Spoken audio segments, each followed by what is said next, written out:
Stephen King's novels have brought us some incredibly powerful and simply terrifying creatures and monsters. However, none of them are possibly as well known as Pennywise the Dancing Clown from his landmark novel, It. This amorphous being, able to change shape at will, has been haunting the small town of Derry, Maine for centuries, if not millennia, as we saw not only in the television miniseries from the early 90s, but the pair of blockbuster films. Despite the character's relative popularity and its iconic status in pop culture, general audiences don't really know too much about the child-chomping clown.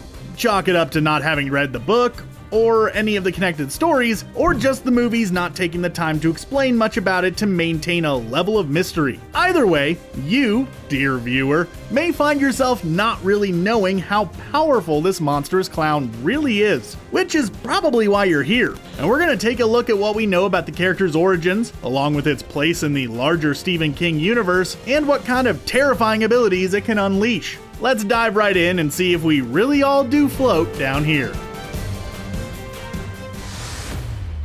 Let's start things off by taking a look at the origins of the being that would one day take on the form of Pennywise the Dancing Clown. At least, let's take a look at what we can. See, Pennywise is a being that has long been shrouded in mystery, and that was largely on purpose, which honestly is probably for the best. One of the easiest and most powerful ways to scare someone is to present them with something that they don't understand, something they can't possibly know. Look at the xenomorph from Alien, for example. This was an otherworldly being that's origin was unknown, that's motivation was unknown. It was a creature that just was, and that made it all the more terrifying.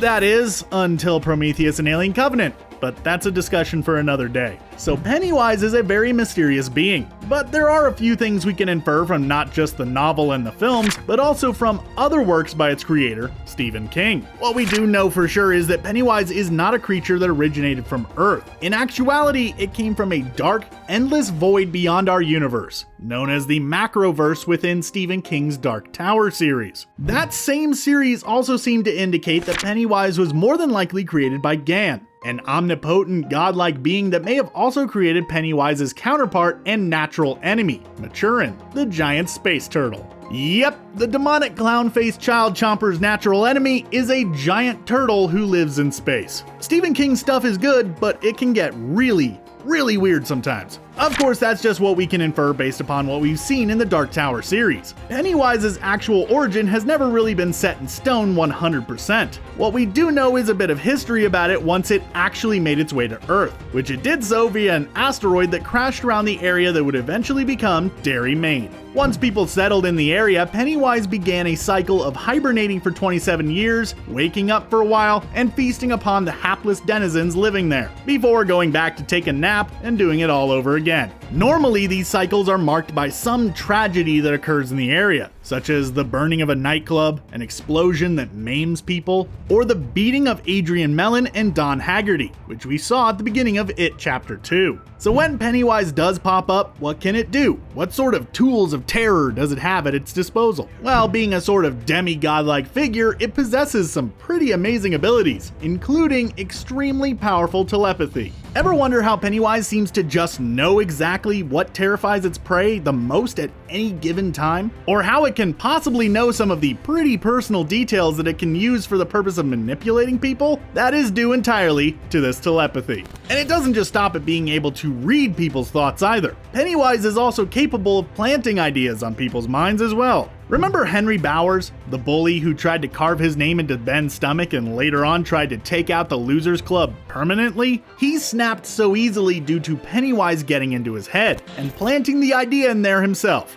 This was admittedly made all the more easier by the fact that Bowers was already pretty much cuckoo for Cocoa Puffs by that point, but still. And of course, the most obvious example of this power at work, making the people of Derry completely oblivious to what is happening, and unaware of his existence. This explains why people such as Bill's dad try to tell the kids to just drop any sort of investigating they may be doing into the child disappearances. All the work of Pennywise. Another massively powerful ability that Pennywise can use to maximize his target's fear level are his illusions. This ability could be considered an extension of the previously listed one, but as it is such a major part of his kit, figured it was worth talking about on its own. Pennywise is capable of making people see, smell, taste, feel, and hear pretty much anything that he wants them to. Case in point, when it made all of the adult losers see bugs and other gross stuff at the Chinese restaurant. This one scene perfectly illustrated the level of detail that Pennywise's illusions can achieve. The things he spawned in that scene were able to be picked up and interacted with by the members of the Losers Club. So it's not just visual illusions. And this further aids in the building of fear that causes his prey to, apparently, taste so much better. Also, Pennywise can limit who can see the illusions and who can't. An example here would be the scene when Beverly was in her bathroom, and a literal fountain of blood came spewing out of her sink, completely coating the walls of the room. This is a situation where if you saw that, you'd think, oh man, her dad is going to freak if he sees this. He'll have to realize something screwy is going on then. Well, nope. As when her father entered the room, he only saw the room as it normally was, proceeding to scold Beverly for freaking out. Later on though, when the other losers came over, they themselves were able to see all of the gooey, gross hemoglobin, even going on to help her clean it all up. Of course, when we talk about Pennywise's powers, we have to talk about its ability to change its form. Perhaps the most well-known and commonly used ability it possesses. Its shape-shifting seems to have next to no limits in regards to what it can turn into. It can even appear as multiple things to different people at the same time. Though once one person draws attention to what it looks like, it winds up looking like that for everyone around. Are you starting to see a major pattern here with these abilities? They're all based upon largely the mind. The illusions, the telepathy, and the shapeshifting all are dependent upon the minds of the people Pennywise is trying to enrapture. More on that later. There are two big weaknesses of Pennywise's transformation ability though.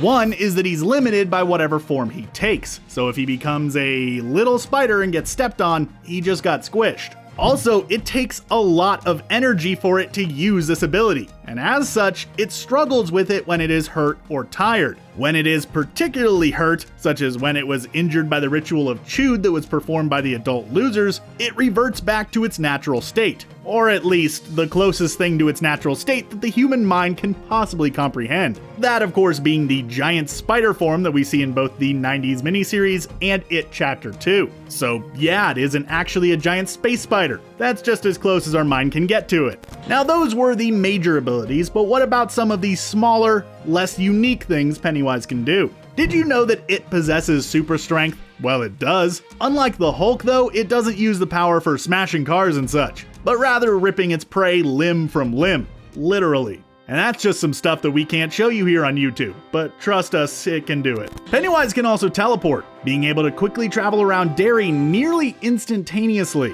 Interestingly though, it doesn't seem that Pennywise can leave Derry, even while teleporting. So if you want to escape the clown, just go outside the city limits. Seems to work. Its connection to Derry though even seems to grant it the ability to control the weather there as well, which is pretty amazing. Heck, during the final battle with Pennywise in the book, the weather outside got so bad that downtown Derry was devastated by a thunderstorm, which is some intense stuff. So did it make it rain hard the day Georgie had his encounter with the sewer-dwelling monster? Possibly. Now, we should talk about the weaknesses of it, since they are about as important as its strengths. Earlier in the video, we mentioned that the mind is key to a lot of Pennywise's abilities. Well, that means that the mind is also key to defeating a lot of those abilities. There are two major things that completely shut it down: beliefs and courage. See, when someone realizes and truly believes that what they are seeing isn't real, his illusions become basically useless. On the flip side, true belief can also directly hurt Pennywise, such as when Bill believed that he had a shot left in that sheep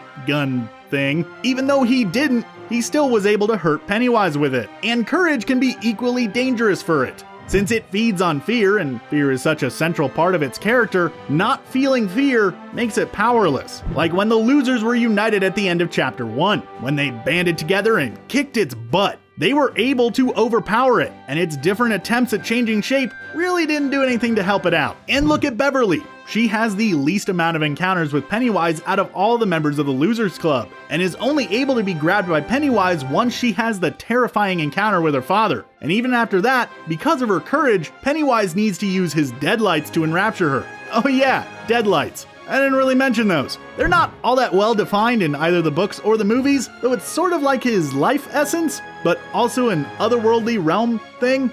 Just don't look into them, and you'll be fine.